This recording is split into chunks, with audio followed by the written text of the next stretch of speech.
5 दिसंबर 1872 Atlantic ocean में एक व्यापारी जहाज बह रहा था। इसके सेल्स पार्शल रूप से फैले हैं। डेक एकदम शांत और सुनसान है। कोई क्रू नहीं, कोई फैमिली नहीं, कोई एक्सप्लेनेशन नहीं। ये है मैरी सेलेस्टे। एक भूतिया जहाज जिसके अनसुलझे सवालों ने 150 साल से सेलर्स और हिस्टोरियंस को परेशान किया है। गोस्ट शिप्स ने सेलर्स और आम लोगों को लंबे समय से आकर्षित किया है। समुद्री इतिहास की रहस्यमयी जर्नीज में आज हम मैरी सेलेस्टे की मिस्ट्री में उतरते हैं। इस जहाज का निर्माण 1861 में अमेजन नाम से हुआ था।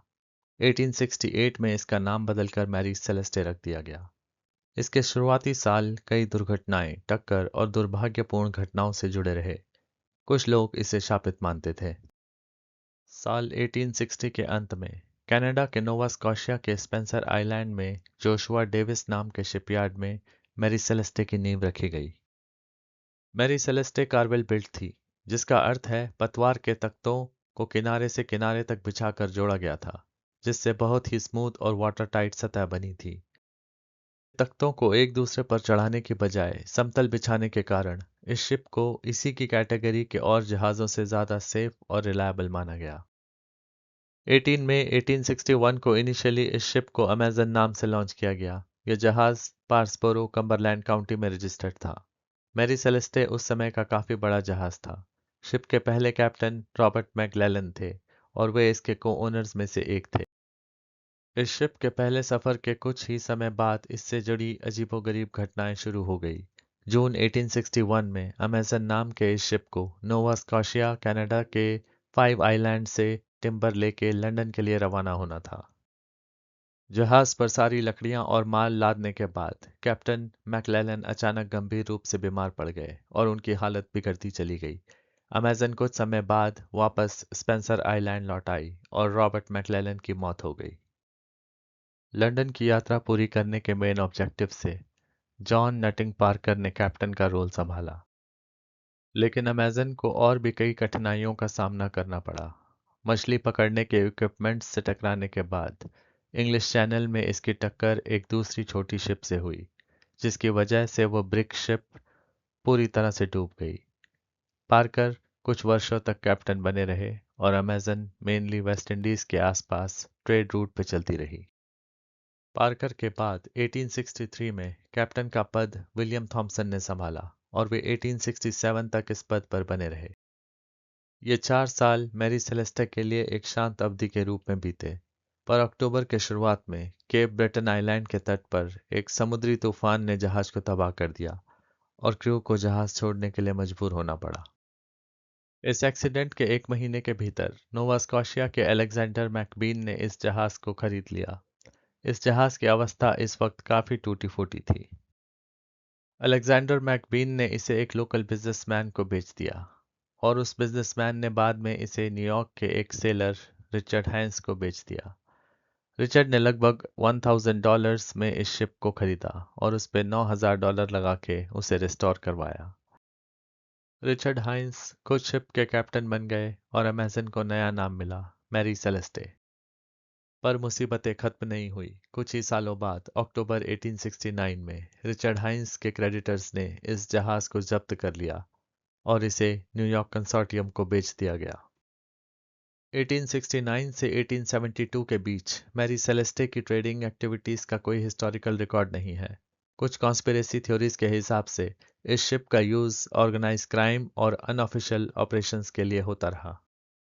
1872 के शुरुआत में मैरी सेलेस्टे का एक्सटेंसिव रेस्टोरेशन किया गया, जिससे उसका आकार काफी बढ़ गया।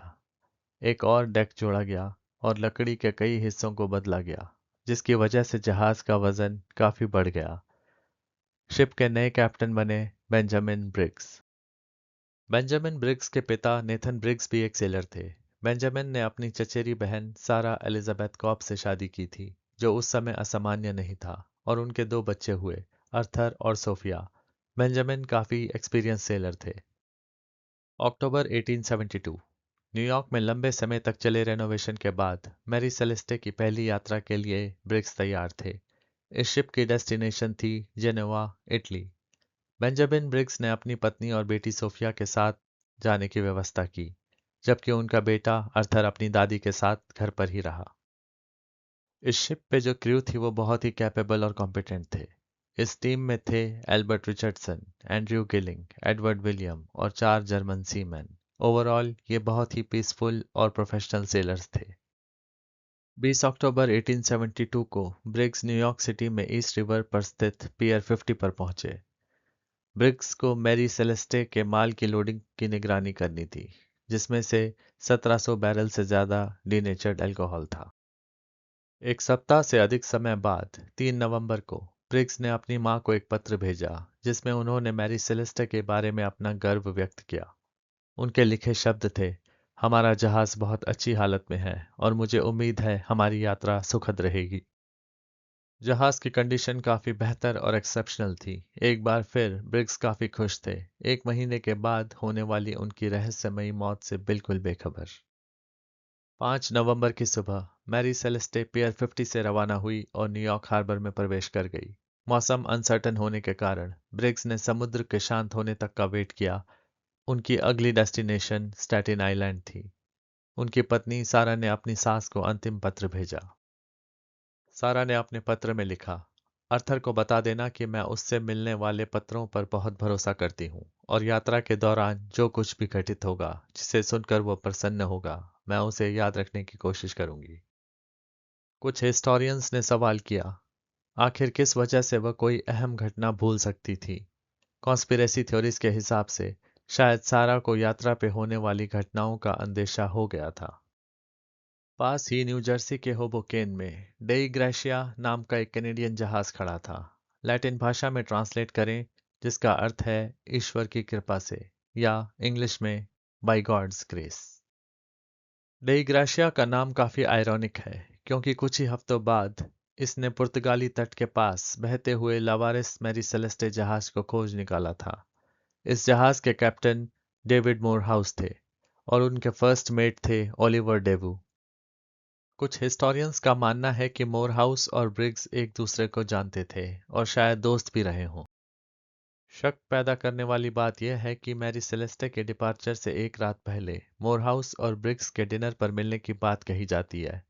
हो सकता है कि मोरहाउस शुरू से ही कुछ और भयानक योजना बना रहे हों, लेकिन फिर इस बात का कोई ठोस एविडेंस नहीं मिलता। 4 दिसंबर 1872 को दोपहर के समय डेई ग्रेशिया ने लगभग 6 मील दूर अपनी ओर आते हुए एक जहाज को देखा। जहाज की डायरेक्शन और सेल्स दोनों ही अनस्टेबल थे। सिग्नल देने के बाद भी कोई प्रतिक्रिया न मिलने पर मोरहाउस को लगा कि कुछ गड़बड़ है और उन्होंने उस डायरेक्शन लेस शिप के पास जाना उचित समझा। जब यह मिस्टीरियस शिप डेई ग्रेशिया के नजदीक आ गया तो मोरहाउस ने देखा कि डेक पर कोई नहीं था। इसलिए उन्होंने अपने फर्स्ट और सेकंड मेट्स को वहां भेजा, ओलिवर देवू और जॉन राइट। दोनों सेलर्स ने तुरंत उस जहाज को मैरी सेलेस्टे के रूप में पहचान लिया, लेकिन उनके मन में एक अजीब सी बेचैनी और सिहरन दौड़ गई। सेल्स के हालत बहुत खराब थे। कुछ सेल्स पूरी तरह से गायब थे। 3 हैच में से मेन हैच का ढक्कन सुरक्षित था, जबकि आगे और पीछे के हैच खुले हुए थे।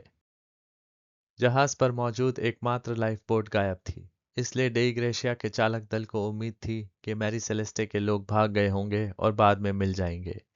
हालांकि ना तो वे लोग और ना ही लाइफ बोट कभी मिली।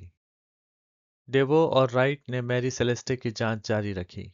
उन्होंने पाया कि जहाज का कंपास अपनी जगह से थोड़ा हट गया था, उसका शीशा टूट गया था और जहाज के निचले हिस्से में 1 मीटर से अधिक पानी भरा हुआ था। हालांकि पानी का लेवल काफी ज्यादा था, लेकिन मैरी सेलेस्टे जैसे बड़े जहाज के लिए मैनेजेबल था। पानी का स्तर मेजर करने के लिए इस्तेमाल की जाने वाली एक स्टिक डेक पर मिली, लेकिन देखने से ऐसा लगता था कि वह कभी भी जहाज के निचले हिस्से में पानी चेक करने के लिए यूज ही नहीं की गई थी। मेट्स के कैबिन में मैरी सेलेस्टे की लॉगबुक मिली। इसमें आखिरी एंट्री 9 दिन पहले 25 नवंबर की सुबह की थी। इसमें किसी भी संदिग्ध बात का जिक्र नहीं था, बस मैरी सेलेस्टे की लोकेशन का जिक्र था। जहां से डेई ग्रेशिया को वो मिली थी, वहां से 400 समुद्री मील दूर। सभी केबिन्स के अंदरूनी हिस्से ऑर्गेनाइज थे, हालांकि वे थोड़े गीले थे। कैप्टन ब्रिग्स के प्राइवेट केबिन में सामान बिखरा हुआ था। ब्रिग्स के बिस्तर के नीचे एक म्यान में रखी तलवार थी, जो अपनी जगह पर नहीं थी, और जहाज के मैक्सिमम कागजात और नेविगेशन इक्विपमेंट्स गायब थे। सभी चीजें ठीक से रखी हुई थी। कोई खाना नहीं बनाया जा रहा था, लेकिन राशन पर्याप्त मात्रा में था और हिंसा या आग का कोई सबूत नहीं था। इससे डेवू और राइट का यह अनुमान पुख्ता हो गया कि मैरी सेलेस्टे का क्रू एकमात्र लाइफ बोट के जरिए भाग गया था। डेई ग्रेशिया की क्रू ने लौट के ये सारी जानकारी कैप्टन मोरहाउस को दी। कैप्टन ने अबैंडन्ड मैरी सेलेस्टे को जिब्राल्टर ले जाने का फैसला किया, जो 600 समुद्री मील दूर था। समुद्री कानून के अनुसार किसी अबैंडन्ड जहाज को बचाने वाली टीम को उस जहाज पर मौजूद रिसोर्सेज और कार्गो का बड़ा हिस्सा रिसीव करने का अधिकार होता है। इन सब बातों को कनेक्ट करते हुए लोगों ने यह अनुमान लगाया कि मोरहाउस ने शुरू से ही मैरी सेलेस्टे को अबैंडन करने की योजना बनाई थी। मोरहाउस के फर्स्ट मेट ओलिवर डेवू ने अपनी पत्नी के लिए एक लेटर लिखा। उसमें उन्होंने कहा, मैं शायद ही बता पाऊं मैं किस चीज से बना हूं, लेकिन जब तक मैं सुरक्षित हूं मुझे इसकी परवाह नहीं। मुझे मेरी सेलेस्टी के लिए अच्छा भुगतान मिलेगा। इससे कुछ लोगों को लगा कि डेवू अपनी नैतिकता पर सवाल उठा रहा था और शायद मोरहाउस और उसने अमीर बनने के लालच में इस भयावह प्लान को अंजाम दिया। अब सैल्वेज कोर्ट हेयरिंग्स शुरू होती हैं। केस हेयरिंग फ्रेडरिक सोली फ्लड के अंडर होती हैं। वे अटॉर्नी जनरल ऑफ जिब्राल्टर थे। डेक में सिलाई मशीन के तेल की एक सीधी खड़ी शीशी मिली। खराब मौसम की संभावना इस वजह से पूरी तरह से खारिज हो गई। हालांकि जहाज छोड़ने के बाद शीशी को हटाया या बदला जा सकता था। डेवो और राइट दोनों की गवाही सुनने के बाद फ्लड को यकीन हो गया कि यहाँ कोई अपराध हुआ है। ब्रिग्स की तलवार पर खून के निशान और डेक पर धब्बे मिले। साथ ही डेक की लकड़ी पर एक गहरा निशान भी था, जो किसी कुल्हाड़ी के लगने से हुआ था। इन सभी बातों ने फ्लड के इस विश्वास को और मजबूत कर दिया कि जहाज पे किसी नेचुरल डिजास्टर की बजाय कोई मानवीय कॉन्स्पिरेसी हुई थी। Head of the examination John Austin ने जहाज के बो के दोनों किनारों पर कटे हुए निशान देखे। बो जहाज का सबसे आगे का हिस्सा होता है, जो धनुषनुमा आकार का होता है। यह पानी को चीरने, ड्रैग कम करने और स्टेबिलिटी बढ़ाने के लिए डिजाइन होता है। जॉन का मानना था कि ये जानबूझकर किए गए थे, क्योंकि ऐसा लग रहा था जैसे किसी ने धारदार औजार से इन्हें बनाया हो। फ्लड को इसकी सूचना देने के बाद उन्होंने रिपोर्ट लंदन स्थित बोर्ड ऑफ ट्रेड को भेज दी। रिपोर्ट का रिजल्ट ये था कि क्रू ने नशे की हालत में ब्रिग्स और उनके परिवार की हत्या कर दी थी। फिर उन्होंने शिप के बो पर टक्कर मार के उसे एक्सीडेंट शो करने की कोशिश करी और लाइफ बोट में बैठकर जहाज से भाग गए। फ्लड के निष्कर्ष में कई खामियां थी। सबसे बड़ी कमी यह थी कि यह डीनेचर्ड अल्कोहल थी। शराब इतनी तेज नहीं थी कि अगर क्रू इसका सेवन कर भी लेते तो वह नशे में धुत हो जाते। वैसे भी डीनेचर्ड अल्कोहल इंडस्ट्रियल यूज के लिए बनी होती है। आप इसका सेवन नहीं कर सकते और ना ही करना चाहिए, क्योंकि इससे सीवियर पॉइजनिंग, ब्लाइंडनेस, कोमा और मौत हो सकती है। फ्लड की रिपोर्ट में वायलेंस का कोई एविडेंस नहीं था। लाशें ना मिलना और जहाज का सामान अपनी जगह जस का तस रखे होना, उसका भी कोई एक्सप्लेनेशन नहीं था। फ्लड को यह शक जरूर था कि मोरहाउस और उसके क्रू मेंबर्स कुछ छुपा रहे थे, खासकर मैरी सेलेस्टे की लोकेशन जहां से उन्होंने उसे पाया था और लॉग बुक के ओरिजिनल कंटेंट। वह इस बात को मानने के लिए तैयार नहीं थे कि जहाज बिना क्रू के, बिना किसी डैमेज या खराबी के 400 समुद्री मील की यात्रा कर चुका था। जनवरी का महीना आया और न्यूयॉर्क कंसोर्टियम के हेड जेम्स विंचेस्टर जिब्राल्टर पहुंचे। उन्होंने इस आर्गुमेंट को चैलेंज किया कि ब्रिग्स और उनके क्रू के बीच में कोई लड़ाई हुई होगी, जिसकी वजह से उनकी मौत हुई होगी। उन्होंने ब्रिग्स को हाई कैरेक्टर का बताया और ये गवाही दी कि वो मैरी सेलेस्टे को तभी छोड़ते जब शिप के बचने की कोई उम्मीद न होती। फ्लड के अजम्पशंस और मर्डर के आरोपों को तब और भी झटका लगा जब तलवार और डेक पर लगे धब्बों की साइंटिफिक इन्वेस्टिगेशन हुई। उससे ये पता चला कि यह ब्लड नहीं बल्कि आयरन साइट्रेट है। जंग यानी आयरन ऑक्साइड हटाने के लिए आमतौर पर साइट्रिक एसिड का यूज किया जाता है।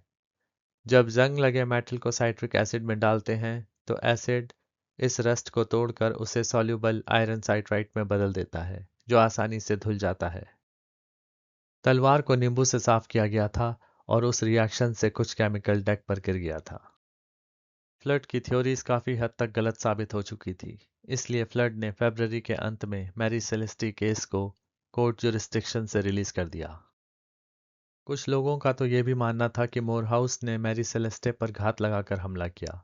ब्रिग्स और उनके क्रू को डे ग्रेशिया पे बुलाया और उन्हें अपने जहाज पर मार डाला और फिर मैरी सेलेस्टे पर अपना दावा किया। पर यह थ्योरी इसलिए मेल नहीं खाती क्योंकि डे ग्रेशिया की स्पीड काफी कम थी और वे यात्रा में मैरी सेलेस्टे से कुछ दिन बाद चले थे और इसलिए वे कभी भी मैरी सेलेस्टे तक नहीं पहुंच सकते थे। कुछ लोग नेचुरल अकरेंसेस को कारण मानते हैं, जैसे समुद्र में तेज लहरें उठना जिससे सारा क्रू समुद्र में गिर गया हो, या भयंकर बवंडर का आना। इसका कोरिलेशन जहाज के निचले हिस्से में पानी और सेल्स व रस्सियों की जर्जर हालत से पता चलता है। शायद समुद्री तूफान की वजह से अचानक पानी भरने से शिप इम्बैलेंस्ड हो गई और सब लोग पानी में गिरने से मर गए। कुछ लोगों का यह भी मानना है कि समुद्री भूकंप या सी क्वेक से कार्गो डैमेज्ड हो गया होगा और एक्सप्लोजन की पॉसिबिलिटी के चलते कैप्टन ब्रिग्स ने जहाज को पूरी तरह से छोड़ने का आदेश दिया होगा। मॉडर्न साइंटिस्ट का मानना है कि विस्फोट वास्तव में हुआ होगा और यह ब्यूटेन गैस टाइप का विस्फोट हो सकता है। ब्यूटेन गैस के विस्फोट से एक जोरदार धमाका और आग का गोला तो बनता है, लेकिन कालिख, झुलसने के निशान या जलने जैसी कोई क्षति नहीं होती। बेशक मैरी सेलेस्टे को लेकर कई और भी अजीबोगरीब थ्योरीज मौजूद हैं, जैसे कि समुद्री भूत, क्रैकन जैसे सी मॉन्स्टर और सी पायरेट्स। पर आज भी ये राज शायद समुद्र की गहराइयों में ही कहीं छुपा हुआ है। जहाज चला, लोग थे, और फिर खाली लौट आया, हमेशा के लिए एक भूत। मैरी सेलेस्टे एक अननेचुरल और रियल मिस्ट्री है, और अटलांटिक ओशियन इसका रहस्य रखता है।